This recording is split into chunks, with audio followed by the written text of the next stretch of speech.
Okay, here it is. Part 3 of the console repair series. This is, just by looking at it, I'm gonna guess this was made after World War II, like 1946, 1947, because it's cheap. Like, they put no effort into the cabinet design. It's just a box. It's got like one curve here, and besides that, it's just a box. It's got, it's in good shape though. I mean, the grill cloth is good, and the finish is good. It's just on the top, it's kind of hideous. One thing I don't like about this is the super cheap plastic dial cover. I never like these plastic things. They always look like shit, and they're just cheap and flimsy.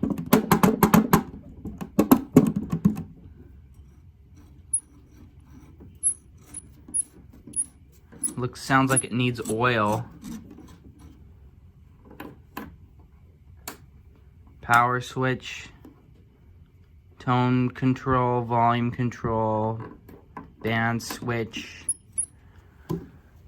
This thing had a bit of a spider infestation last time I checked. Let's see if they're still in here, if they've gotten into the house. Oh, there's one. Oh yeah, look at that. And there's another one down here. Ooh. Yeah, look at that. Spiders, man. Look at that. Hey, where is it? Stupid spiders. Oh, there it is. It doesn't like that. That's right. Stupid spiders. Want them to just get out of here, or I will annihilate them. Anyway, looking at the actual radio, it looks like it has a replacement output transformer because it's held in with screws, and the wires are exposed on both sides, which, you know, they wouldn't have done that because you can get shocked by just touching those wires at the top there.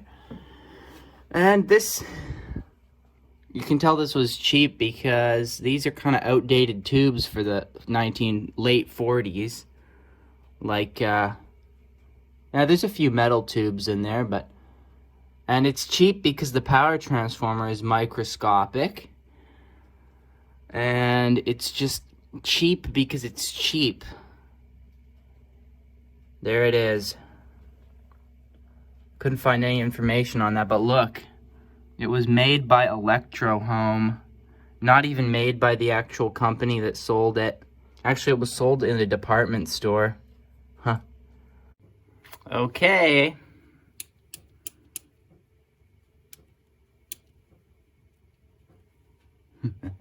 That's right. Get out of here. Where's the other one? Oh, yeah.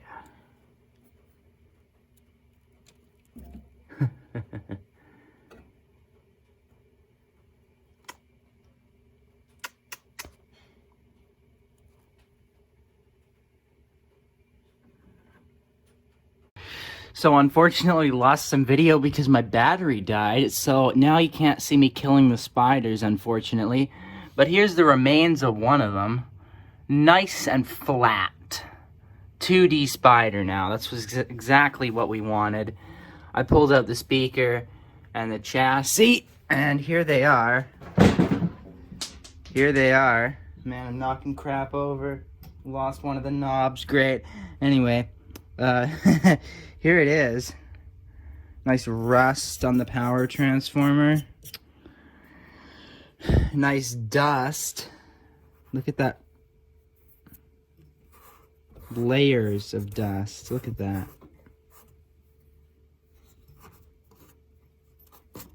Ugh.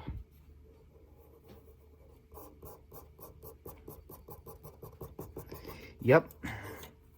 Also, that is the smallest filter capacitor I've ever seen. Look at that. It's like tiny. I wonder what values those are. Probably maybe 2 8s or 2 10s. I don't know. Anyway, we've got 5Y4, a 6K7, a 6A8. I don't know what this one is. It is a 6F5. And then this is a, I don't know what this is here.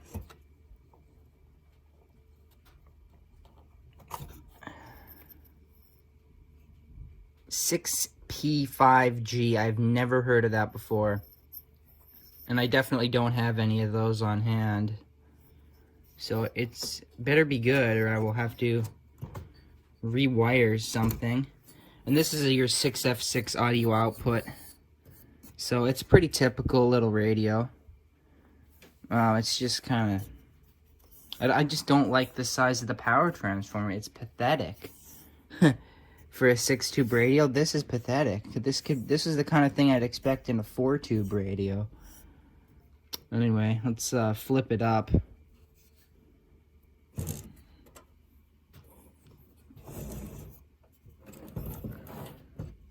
Also, yeah, note the power cord. Yeah, beautiful. I love when this happens. It's like ASMR. Oh. Crispy. Ooh, baby.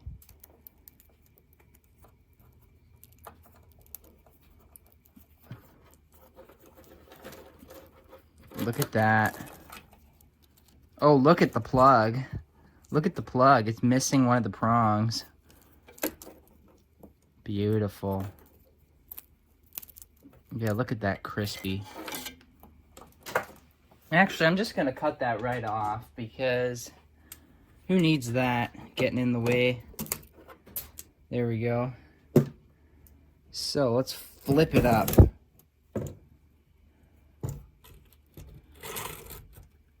Okay.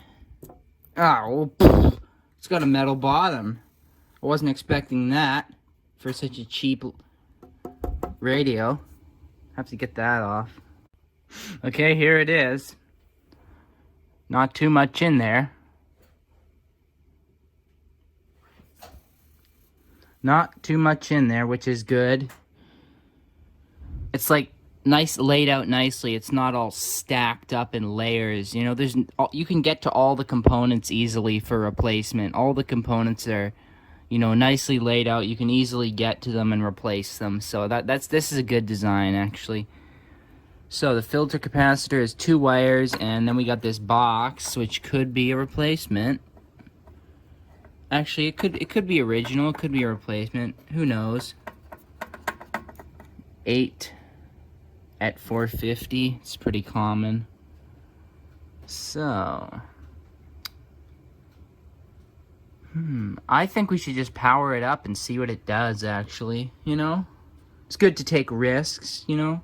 It was only 15 bucks. Who cares what happens? I'm just gonna, you know, twist the power cord onto it, and we'll plug this puppy in. It's plugged into my light bulb, so let's turn it on. We're getting some light.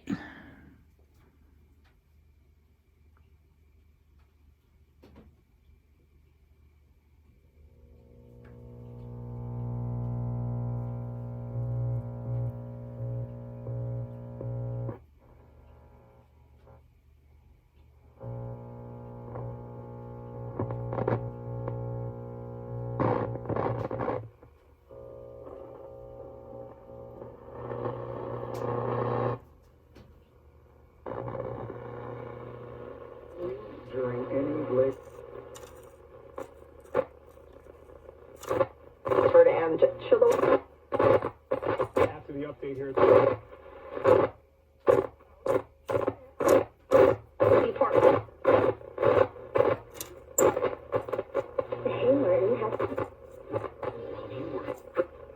Pending more economic data. Ari Urbanovich, City News.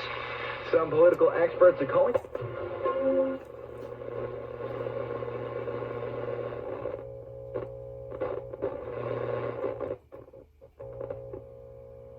So, it works.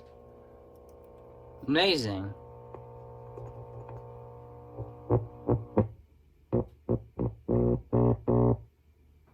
So I'm going to turn it off now. And we will just replace the filter capacitors. And, you know, this isn't going to be hard. This isn't going to take long. It just is kind of dirty and ugly, but, yeah. Okay, the first capacitor has been replaced. It was this old box capacitor. So I'm going to plug it in, see if that makes any difference.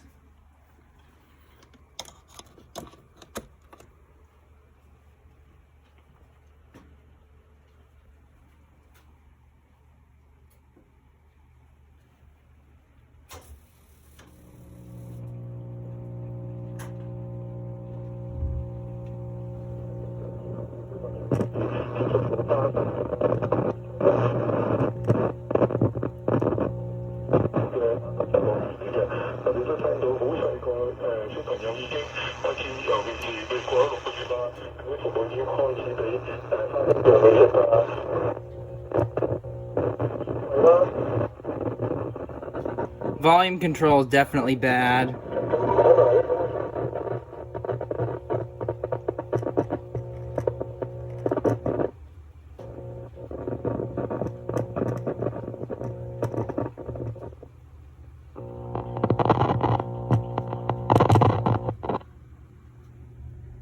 But there's no hum coming from it. So that was the problem. The original is still in there. And you can see I mounted a terminal strip. Looks like I'm not going to need that because that capacitor is still perfectly fine. Listen to it. It's like so low hum. It's like perfect. I'll just take that thing out. It's just the volume control being bad causing the hum. Like, you know, when you have an open circuit, you know, when you like touch the audio input, it makes that kind of hum.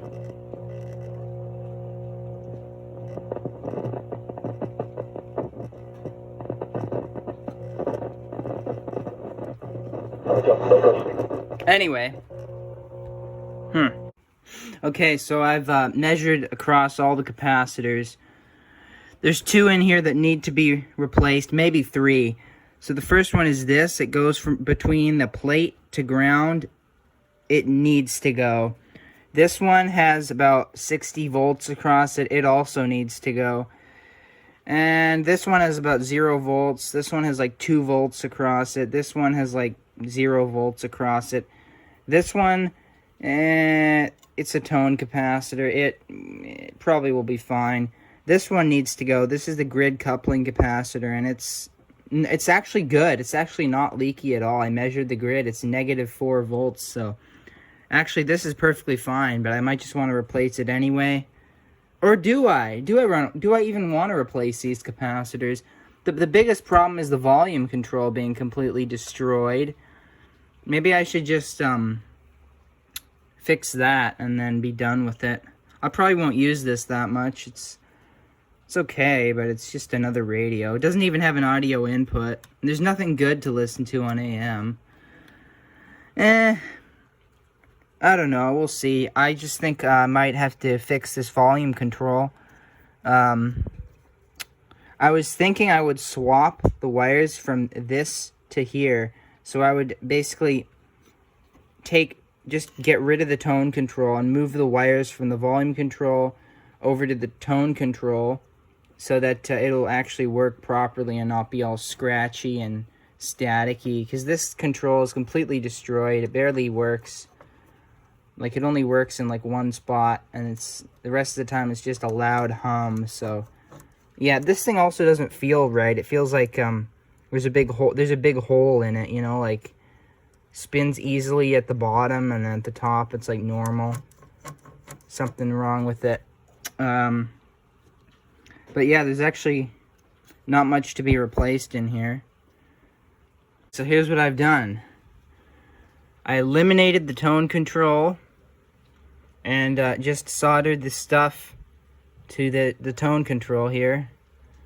It's wired backwards though, so turning it all the way to the right will actually be volume all the way down. Because you see the ground wires here and the audio inputs here, and this goes out to your gritty or audio tube. So now this is just a power switch. So, yeah, who needs a tone control anyway? I'd much rather have the volume control actually working. Okay, here it is. Listen to this. So, first of all, there's no hum. Very low hum coming from that original filter capacitor. It is perfectly good. And the volume control works now.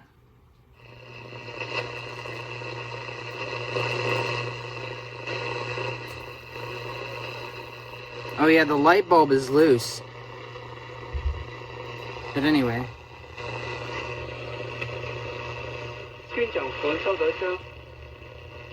Of Ramadan.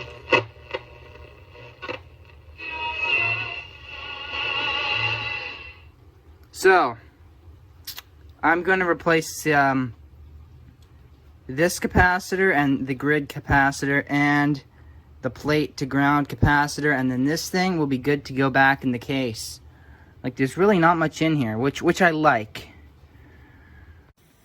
Okay, in the spirit of this being a resurrection and me being cheap, I might as well do something with this old monitor that I smashed. This was that vintage one that I smashed. Anyway, look at that. Right there is the exact capacitor that I need. It was a 0.1, but I'm going to replace it with this. This is a 0.2. So I'm going to pull that off. Like, see all these capacitors and stuff, they're great. Just pull them off there, stick them in stuff.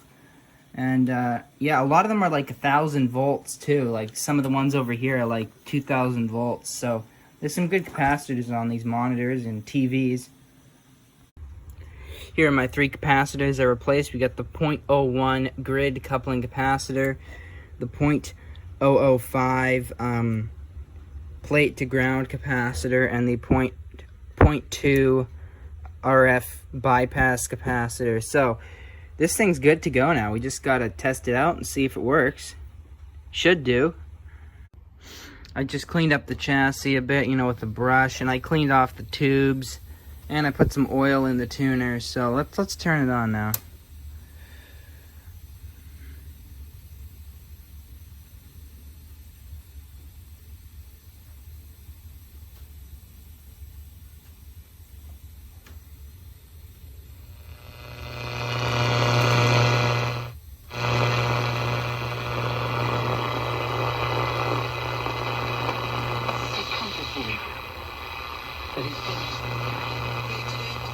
Section 40. All in one. We're watching it today. And our charitable Not the only female. It's an underappreciated line. The play. The basketball rim is 10 foot. Families, be careful. Ivers is co-founder and CEO at Cookin. Cookin is... So there we go, it works. It works good. Well, oh yeah, I got all the capacitors from this, so at least it was good for something. Now, I guess I'm gonna put it back in here and be done with it. Okay, we're on shortwave. Just gonna test it out. I wonder what that is. Chinese technology at its finest. Okay.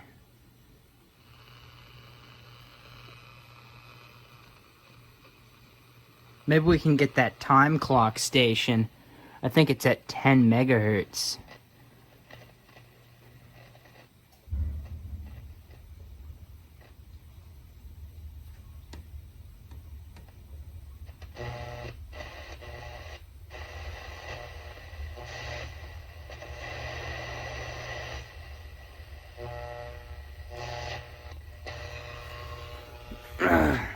Hate shortwave. Pisses me off every time. You can't tune it.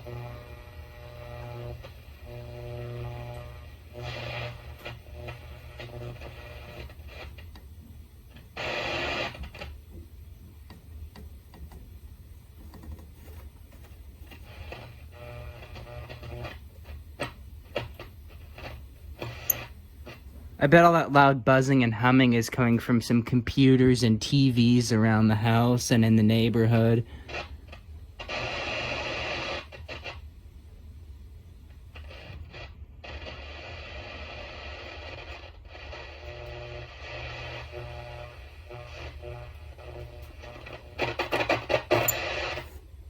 Stupid shortwave radio. Okay, here's a shot of the tubes. You know, if ever you fix anything with tubes in it, you have to get a shot of the tubes.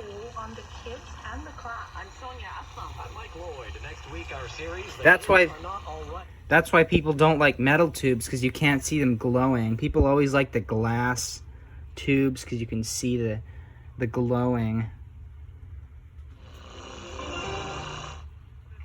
Anyway, I'm gonna stick it back in the case now. Metro Vancouver in a stall. Step by step. For the Pitt River Bridge. Shortstop, he replaced Brennan. You know what? Now you're good. Come back and we don't need you till you're 100%. Works ever, right? Unfortunate how many times employers actually do that, because let's face it, it's not easy necessarily to accommodate. It's not trivial, and sometimes it requires some work, some cost, some creativity. I also added an antenna Every company wants to do that. Well, around the case, and that mystery mod right there, which I'll explain someday. But there we go, it's working well now.